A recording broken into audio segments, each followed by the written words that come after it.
So the Borg Cube is one of those ships that's going to follow your progression no matter where you are in the game. Unlike most ships that you will end up scrapping or getting rid of or just not using, the Borg Cube is highly recommended because as you upgrade it, it's going to follow you. It is designed to be your second best ship, so getting it will not necessarily in the beginning add a whole lot of power to your fleet. Now this ship can be acquired through the store or through the event store. It takes 100 shards to unlock, so it can be pretty expensive and stuff. There are several refits available for it too, but as you can see here, the main benefit of the Borg Cube is the access to EX-BORG research, which will help all of your ships across the board.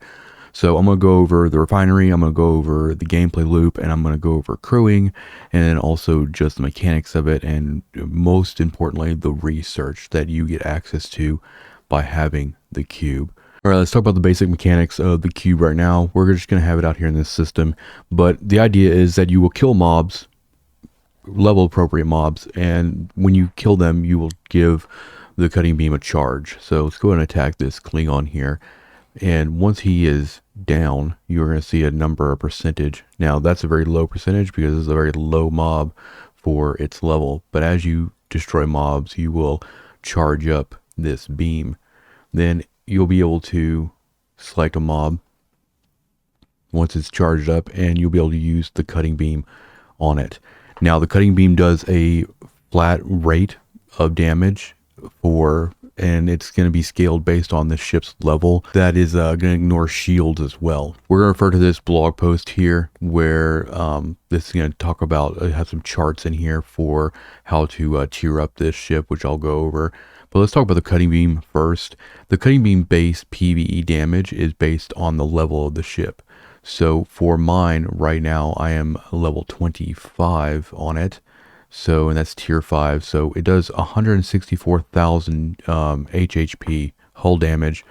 And what it'll do is it'll ignore shields, and any hostile that I hit that is below that hull will instantly be destroyed. When it is destroyed with the cutting beam, it'll generate what is called a technological distinctiveness.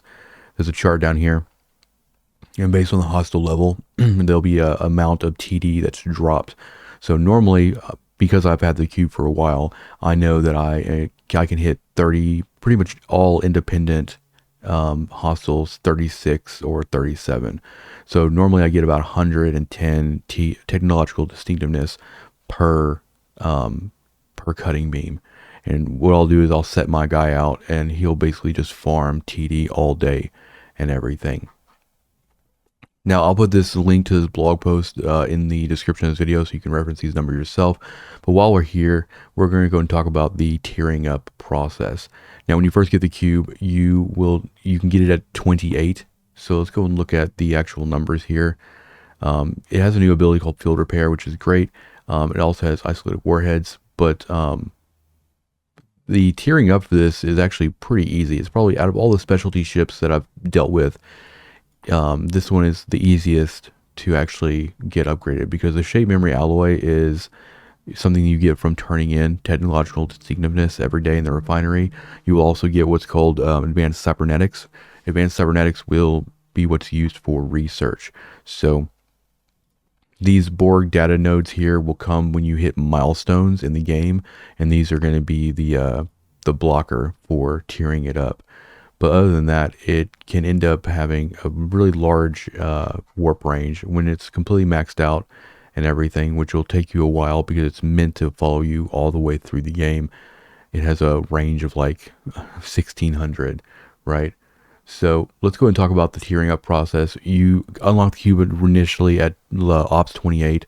You'll be able to tier it up to tier 2 at Ops 33. There's no additional requirement there.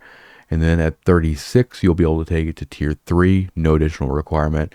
And then for tier 4, you need to have a G3 Epic at tier 3. And then for tier 5, you need a G3 Epic at tier 6. Beyond that, you would have to have a G4 Uncommon at 6, so like a Kelvin or something.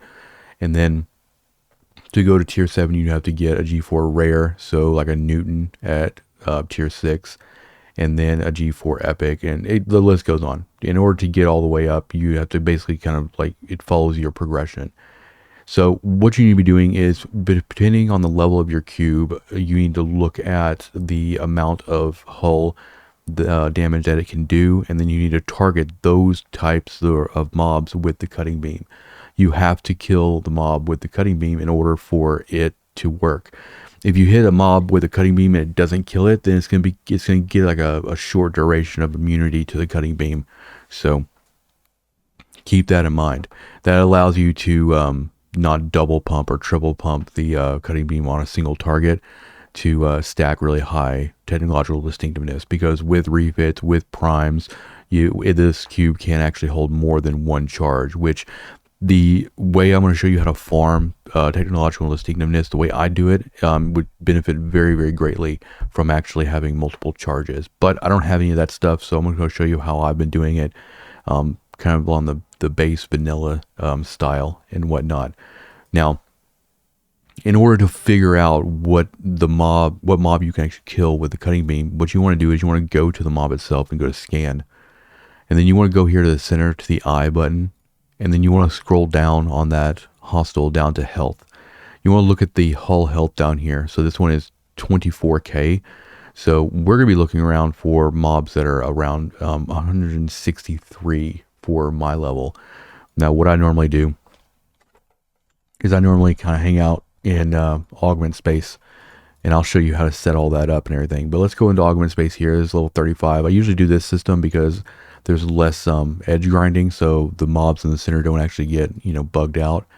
But like these 34s, if I look at this 34 here and I go to its hull health down here, 55, very, very much well within range. I can also actually kill other players' tails and stuff too. So we look at this 36, which is about to die, so we got to be here quick. 97k, so that's a 36 I can do there. So normally in these systems I'm looking for 36s and I'm looking for 37s. That is ideal, and that allows me to take down and get as much technological distinctiveness as possible. Let's look at this 37 Explorer here real quick. 112k is good to go. If you go, every ship, every class of ship and stuff is not built the same. Like every type of Explorer is, and battleship and stuff doesn't have the same hull health usually. Most faction hostiles will have higher hull. That's why I usually stick to Independence, because they'll have generally lower hull for this kind of thing.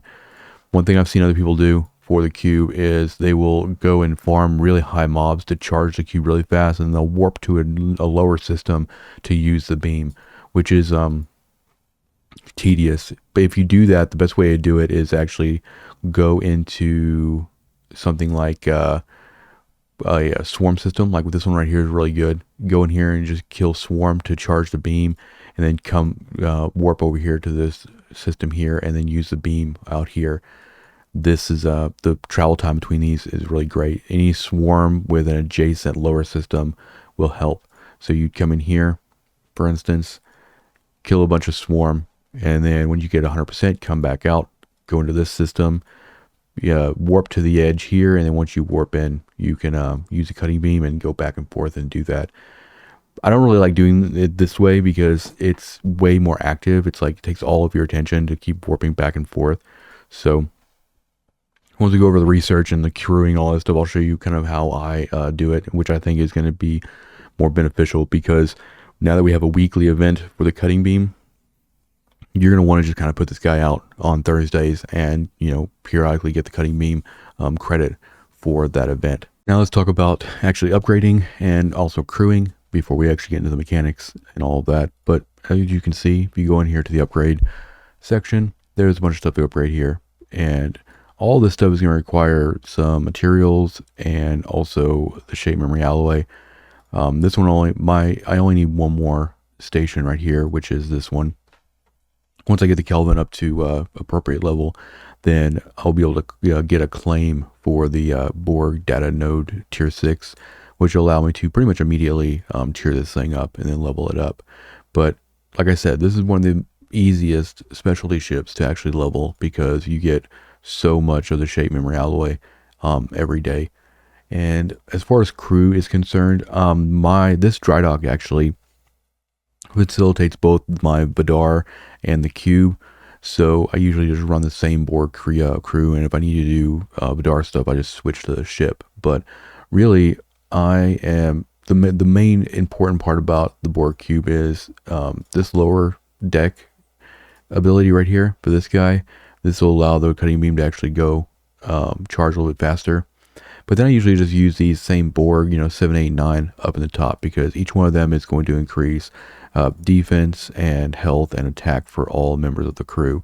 Now, normally, and this is going to be something that's probably going to confuse a lot of people when you first get the ship, normally on a ship, let's go to one of my other ships here, so like the Enterprise here. When you are adding officers, your goal is to fill up the attack, defense, and health bar, max them out so you get the most benefit, which is very easy to do when you're working with a ship that is of appropriate level for where you're at in the game. The thing about the cube is it's going to be next to impossible to actually get this bonus. Most of that is because this cube is meant to follow you all the way through the game, and these scales are based on really, really high numbers. So to give that a little bit more perspective there, let's look at the Defiant here. So if we click over here on the Defiant and we actually click on the attack bar, we can see that in order to get 100% bonus, we would need or to get all like 300%, we'd need about 45,000 to get the max bonus. 45,000 total attack from the officers. We're at 14 right now, so we're kind of in here a little bit. So yeah, we're about 70%. So our bar is about 70% full. If you go to defense, we're a little bit further down. We're at 27, which is right around 90 or probably 85%, right? So these numbers are much more achievable. I mean, look at these numbers, 1,500 to 45,000. Now, it's not a bug, so I don't think it's a bug whenever you start getting the cube and you start crewing it. These numbers are pretty much always going to be 0, because if we go to the attack on the cube, the low end is 32,000 for 10%. In order to get all the maximum bar for the cube, your total attack for all your officers would have to be almost 1 million, right? So don't worry too much about this. The main thing to note here is just having a decent amount of officers here, and also any lower deck stuff that helps the cube as well. All right, to finish off this video, we're going to show kind of like the mechanics of how I do this every day. As you can see here, we're sitting in an augmented system, auto grinding. So as these mobs are coming in, they're going to attack the cube, and it'll slowly, passively charge the cutting beam while it's still working here. And I'll illustrate the cutting beam and everything. We're going to talk about the refinery. All you have to do is go to the refinery and go to support, and the Borg cube refinery will be right here. I've already turned mine in for the day, but for my level, I need about 1,450 technological distinctiveness a day in order to get the max pools. Now, I do recommend if you're catching up on research and stuff, to do the max pools. Once you start doing the auto grind technique that I do, you're going to be absolutely covered in shape memory alloy and advanced cybernetics. So don't worry about the conversion. Or like the difference in cost versus 1 pool versus 3 pools or whatever. But also, while we're kind of waiting here, let's go and look at refits for this thing and actual abilities. And we already talked about the primes for the most part, but you can extend the usefulness of this as well by actually getting the fits for this stuff. So you have the binary cutter right here. This, if you get this refit, it'll double the maximum charges on the Borg cube cutting beam, allowing you to hold 2 charges. Now, with the prime and with this, untested, obviously, because I don't have this stuff, theoretically, this means that you could have 2+ charges on this thing. So if you're doing the strategy I'm doing right now, you could technically charge up to like 300% or more. I don't know how this interacts with the prime. I don't know if like the prime adding an additional and then this doubling that would be 4, or if it would just be the doubling of this to 2 and then 1 additional from the prime to be 3. The other thing to note here on a lot of refits is you don't actually have to have this on the cube to get the bonus. It's a permanent buff, so once it's unlocked, the buff's obtained even though it's not applied. So this refit will double your charges. There's also another one down here, the transwarp drive. This will increase the Borg's hull by 350%, and it'll unlock the transwarp drive, which will allow you to instantly warp to different systems, which is great. You'll also get an unlock for the transwarp manifold, which will be the reagent basically to use that.